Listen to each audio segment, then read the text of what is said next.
Çin işgal yönetimi şu an Türkiye'de yaşamakta olan Uygur iş adamı Abdurrahman Hasan'ın 68 yaşındaki annesi ve 22 yaşındaki eşini Doğu Türkistan'daki sözde ıslah ve terbiye merkezi olarak adlandırılan Çin usulü Nazi kamplarında rehin tutuyor.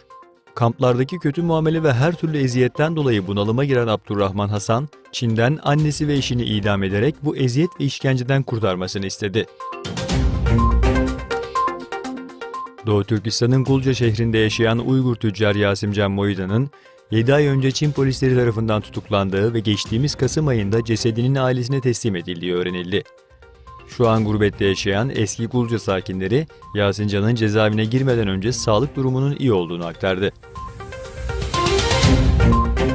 Doğu Türkistan'ın Karkaş ilçesindeki bir Çin usulü Nazi kampında yangın olayı yaşandığı bildirildi. Ancak yangının nedeni ve zararları hakkında herhangi bir bilgi verilmedi.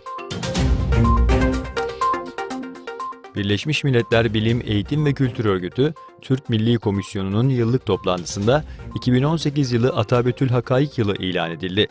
12. yüzyılda Karahanlı döneminde yaşayan Edip Ahmet Yükneki tarafından yazılan eserin adı günümüzde hakikatlerin eşiği şeklinde aktarılabilir. Trump yönetiminin ülkenin en büyük ikinci GSM şirketi AT&T'ye Çin devi Huawei ile işbirliği yapmamaları konusunda baskı yaptığı iddia edildi. AT&T geçen aylarda Huawei ile yaptığı bir kampanyasını sessiz sedasız iptal etmişti. ABD Dışişleri Bakanlığı, ABD tekrar gözden geçirmek üzere Filistin'e verilecek 65 milyon dolarlık yardımı askıya aldı açıklamasını yaptı.